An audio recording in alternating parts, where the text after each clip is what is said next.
Hello everyone, welcome back to EduBital. This is Kashish Singh, and today we are going to do another part of this chapter 9 history class 8, the making of national movement 1870s to 1947. So previous video में हमने already पढ़ लिया था कि emergence of nationalism का पूरा topic we have already covered it in the previous video. And इस video में हम पढ़ेंगे the growth of mass nationalism and in coming videos the march to Dandi, quit India and later.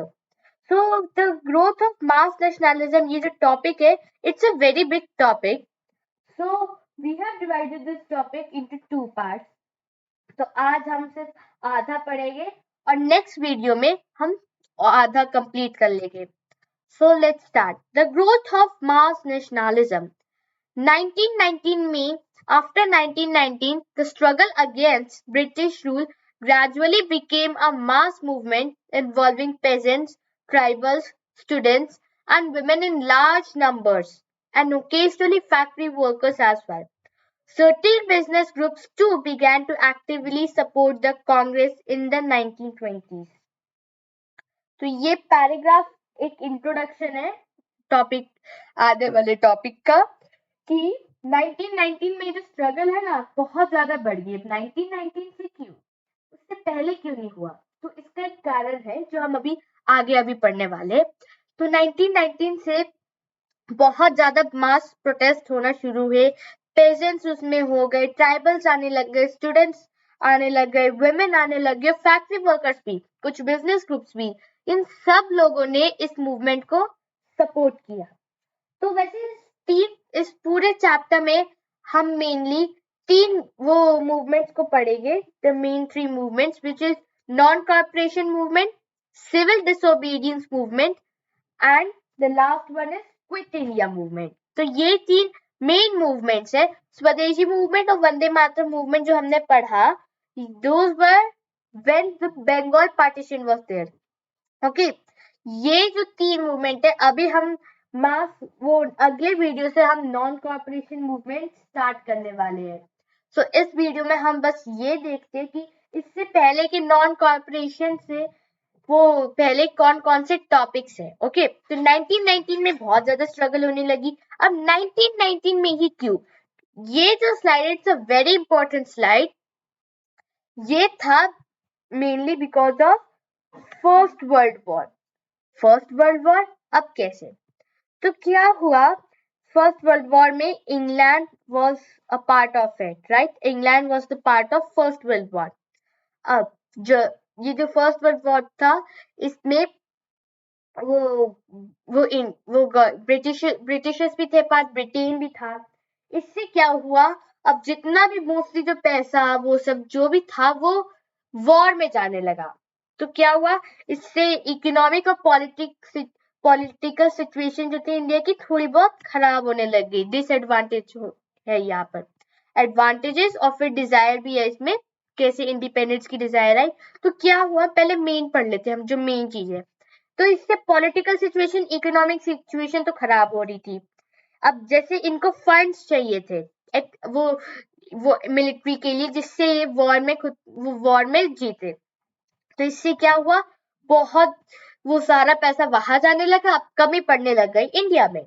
अब पैसा और कमाने के लिए वॉर के लिए क्या करने लगे, they will of course increase the taxes. तो एक ही काम रहा है, टैक्स बढ़ा दो. टैक्स बढ़ा देंगे जिससे इन्हें प्रॉफिट हुआ, कुछ इनको तो प्रॉफिट हुआ और साथ साथ जितना भी ये पैसा वो तो वर्ल्ड वॉर में गया, पहले वर्ल्ड वॉर में. उसके बाद मिलिट्री एक्सपेंडिचर भी इंक्रीज होने लगा इस चीज के चलते. अब इससे क्या हुआ, सप्लाईज की भी डिमांड बढ़ गई. जैसे सोल्जर्स के लिए खाने पीने की भी डिमांड, तो वो ग्रेन्स जो है वो यूरोप में भी एक्सपोर्ट होने लग गए. इससे क्या हुआ, जो यहाँ पर है कॉमन लोगों को बहुत ज्यादा डिफिकल्टी होने लगी.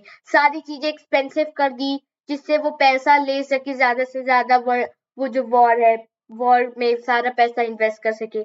अब यहाँ तो कॉमन लोग, common people, common man is suffering a lot here, but कोई ना कोई तो होगा जिसका एडवांटेज होगा.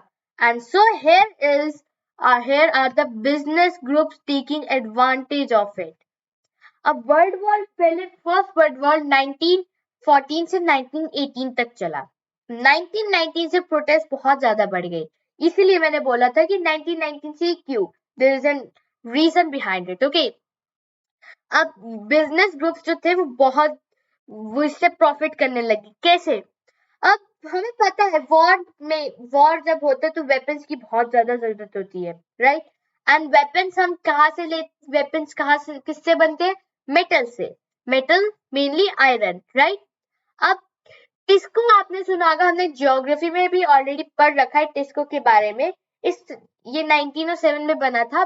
क्या हुआ यहाँ पर, ये जो वो मेटल्स की डिमांड बढ़ गई, मतलब आयरन की डिमांड बढ़ गई. इससे क्या हुआ, जो इस तरह की चीजें थी, वो जो भी बहुत ज्यादा सामान जो वॉर में सामान होते थे, खाने पीने के, कपड़े, रील्स, वो सब, इसकी डिमांड बढ़ गई. जिससे अब वहां की जो कंपनीज थी वो तो हो ही रही थी यूज. अब यहाँ पर पहले क्या लगता था ब्रिटिशर्स को कि जो भी इंडियन कंपनीज है वो बहुत चीप क्वालिटी का बनाएगी सामान. बट इन इंडस्ट्रियल गुड्स के लिए तो बहुत ज्यादा डिमांड बढ़ गई. अब इंपोर्ट्स की डिक्लाइन होने की वजह से वहां पर हो रहा था यूज. अब यहाँ पर रेल्स लगाने थे, तो इससे क्या हुआ, वहां की जो इंडस्ट्रीज थी वहां पर वेपन्स बनाने में सारा जा रहा था. और वो पहले ब्रिटिशर्स जो थे रेल ट्रैक्स ले करने के लिए वो इंग्लैंड का मेटल यूज करते थे, बट वो सारा तो वॉर में जा रहा था. अब यहाँ क्या हुआ, रेल्स कैसे लगेगी? तो इसका भी एक सॉल्यूशन था. जैसे हमें ऑलरेडी पता है बहुत सारी इंडस्ट्रीज ऑलरेडी इंडियन इंडस्ट्रीज बनी थी. अब ये जो इंडियन इंडस्ट्रीज बनी हुई थी, इन्होंने वो ब्रिटिश गवर्नमेंट ने इधर इनको से हेल्प मांगी. जिससे क्या हुआ, इन बिजनेस ग्रुप्स का प्रॉफिट बढ़ने लगा, इनका प्रॉफिट बढ़ने लगा, राइट? एंड वहां वेपन्स वाले में यूज होने लगी, इनका प्रॉफिट यहाँ इंक्रीज हो गया. अब जिससे इंडिया के जितने भी बिजनेस ग्रुप्स थे वो बहुत ज्यादा बेनिफिट करने लग गए. अब इससे क्या हुआ, इंडियन इंडस्ट्रीज जो थी वो और एक्सपैंड होने लग गई वॉर के टाइम. और इंडियन बिजनेसेस जो थे वो भी डिमांड करने लग गए for greater opportunities for development. ठीक है, यहाँ तो हो गए डिसएडवांटेजेस, यहाँ इनके हो रहे एडवांटेजेस. अब डिजायर फॉर इंडिपेंडेंस कैसे हुआ? अब जैसे हमें पता है वॉर के लिए हमें बहुत बड़ी आर्मी चाहिए होती, we need to expand it as much as possible. अब क्या हुआ, यहाँ इंडिया में ब्रिटिशर्स थे, इंडिया पे राज कर रहे थे, तो इन्होंने कहा कि आपको किसी भी कारण से आपको अपने फैमिली मेंबर से किसी एक मेंबर को भेजना होगा वॉर के लिए, जिससे वो वॉर के लिए जाए, वहां पर लड़े. अब कुछ लोग तो वहां वैसे ही मर गए. और जो वॉर के बाद, यहाँ पर बहुत इंपॉर्टेंट पॉइंट है, जो वॉर के बाद रिटर्न करे उन्हें समझ आ गया कि ये जो कॉलोनियल रूल है, ये कैसे एशिया और अफ्रीका को अफेक्ट कर रहा है. It was exploiting the people of Asia and Africa. अब इन्होंने जो भी वॉर से वापस आए, उन्होंने देखा कि बहुत तरह से क्या है, ये कॉलोनियल रूल हम वो लोगों को परेशान कर रहा था. और साथ साथ इन्होंने 1917 में भी ऑलरेडी देख लिया था रेवोल्यूशन इन रशिया, जो रशिया में एक रेवोल्यूशन हुआ था जिसमें पेजेंट्स और वर्कर्स की स्ट्रगल्स को इग्नोर कर देते, एंड इन्होंने प्रोटेस्ट करके वहां के किंग को हटाया, राइट? एंड जिससे क्या हुआ, जो इंडियन नेशनलिस्ट है वो बहुत ज्यादा इस आइडिया से इंस्पायर होने लग गए. This was a very important topic. अब हम पढ़ते हैं the advent of Mahatma Gandhi. अब हम सब, Mahatma Gandhi played a huge role in independence, no doubt. Let's see how how he did this. तो महात्मा गांधी जो थे वो बहुत बड़े लीडर थे. और हम सभी को पता है कि वो 46 की एज पे 1915 में साउथ अफ्रीका से आए थे. He was a mass leader who was recognized internationally. He returned to India in 1915 from South Africa. वहां वो रेसिज्म के खिलाफ लड़ते थे. उन्होंने बहुत सारे इंडियंस को कंट्री में लीड किया, नॉन वायलेंट मार्चेस की, रेसिस्ट रिस्ट्रिक्शंस के खिलाफ, और एक ऑलरेडी इसी वजह से वो रिस्पेक्टेड लीडर थे। His South African campaigns had brought him in contact with various types of Indians: Hindus, Muslims, Parsis and Christians, Gujaratis, Tamils and North Indians, and upper class merchants, lawyers and workers. तो इन सभी लोगों से वो contact में already रहते थे। अब यहाँ जो इंडिया में लोग थे, इन्होंने कांटेक्ट किया होगा गांधी जी को कि भाई बहुत तरह की प्रॉब्लम्स हो रही है, प्लीज आप आइए। तो इन्होंने ये 1915 में साउथ अफ्रीका से इंडिया आते हैं। अब ये क्या करते हैं इंडिया आके? So he spent his first year in India traveling throughout the country, understanding the people, their needs and the overall situation. तो कहते हैं महात्मा गांधी जी ने ट्रेन में बैठकर, जहाँ लोअर कास्ट जिससे ट्रैवल करती थी वहां बैठे वो, कि अपर क्लास वाले में वो ट्रैवल नहीं करते थे, उनको फिर प्रॉब्लम का कहाँ से पता चलता? वो उन एरियाज में ट्रैवल करे, मतलब लोअर कास्ट लोगों के साथ। And when he traveled, he tried to understand the need, understand the problems of the people कि भाई आपको क्या प्रॉब्लम हो रही है। So he tried to understand those problems.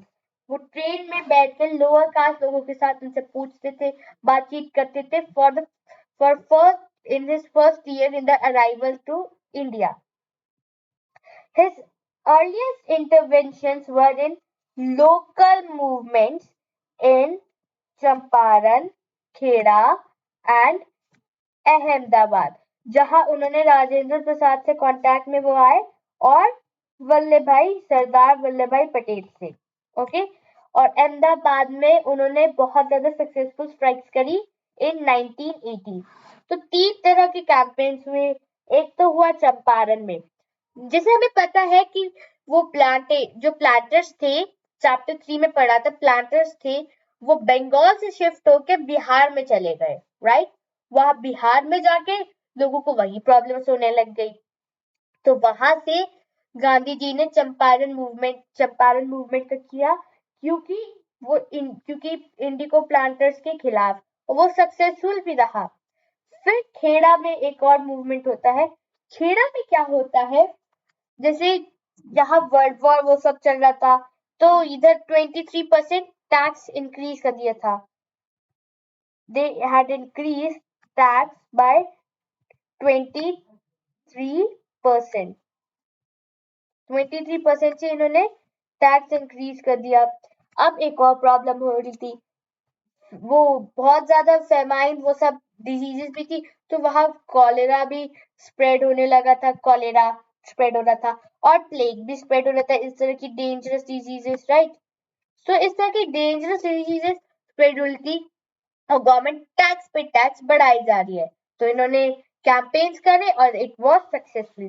फिर अहमदाबाद में भी मिल वर्कर्स के स्ट्राइक के लिए उन्होंने किया था 1918 में, जो बहुत सक्सेसफुल हुआ था।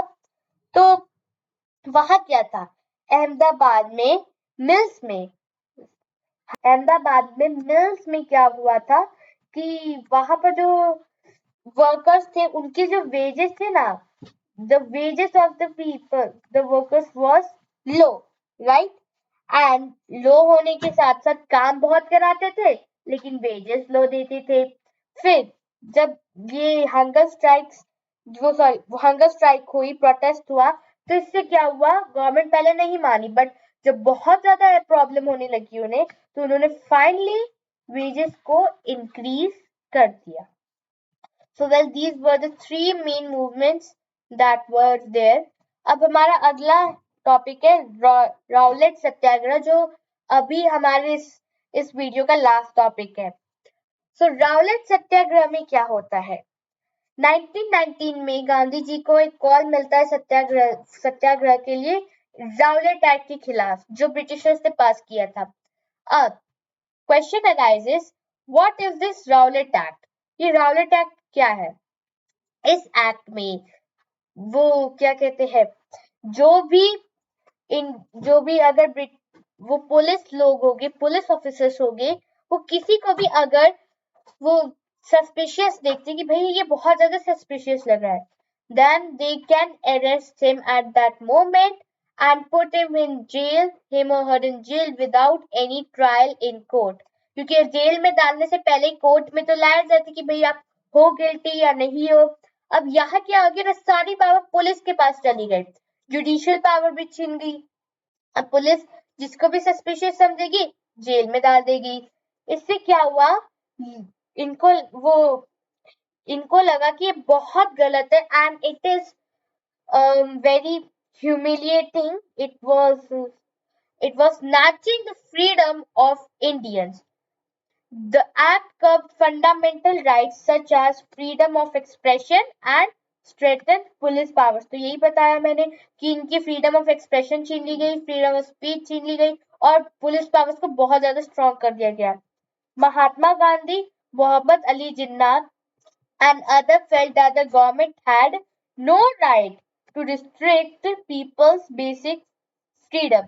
अब इन जैसे लोगों को लगा, मतलब महात्मा गांधी जी को लगा, मोहम्मद अली जिन्ना को लगा कि गवर्नमेंट का कोई हक नहीं है कि वो पीपल के इन बेसिक फ्रीडम्स को रिस्ट्रिक्ट करे। इन्होंने इस एक्ट को एज डेविलिश एंड प्रिनानिकल माना। गांधी जी ने इंडियन पीपल से बोला 6 अप्रैल 1919 को as a day of non violent opposition to this act as a day of humiliation and prayer and hartal. मतलब उन्होंने कहा कि 6 अप्रैल 1919 को as the day of non violent opposition होगा इस एक्ट के लिए and it will be considered as day of humiliation and prayer. अब ये सत्याग्रह सभा जो था, it was set up to launch the movement. So these were set up and Rowlatt Satyagraha turned out to be the first all India struggle against the British government, although it was largely restricted in cities. इसको क्या किया था, ये जो all India struggle माना गया था British government के खिलाफ, बहुत ज्यादा लोगों ने इसको ज्वाइन किया था। अब आता है जलियांवाला बाग। जलियांवाला बाग का इंसिडेंट सभी को पता होगा। तो अप्रैल 1919 में 13 अप्रैल बैसाखी जिस दिन मनाया जाता है, बहुत सारे डेमोन्स्ट्रेशंस थे, हड़ताल हुई थी कंट्री में।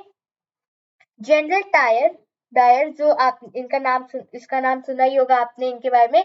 तो जनरल डायर कुछ थे, वो एक ब्रिटिश ऑफिशियल थे and what he exactly did is कि जो एक वो जलियांवाला बाग में लोग पीसफुली प्रोटेस्ट कर रहे थे against the Rowlatt act which was introduced and दो बहुत इंपॉर्टेंट फिगर्स को इन्होंने अरेस्ट कर लिया था under this Rowlatt act. I don't exactly remember the names, okay. तो इनको अरेस्ट कर लिया था, तो ये लोग पीसफुली प्रोटेस्ट कर रहे थे। अब all of sudden General Dyer with his troops came to Jallianwala Bagh without any warning. They started shooting. They closed all the doors जिससे कोई बाहर भाग भी ना सके।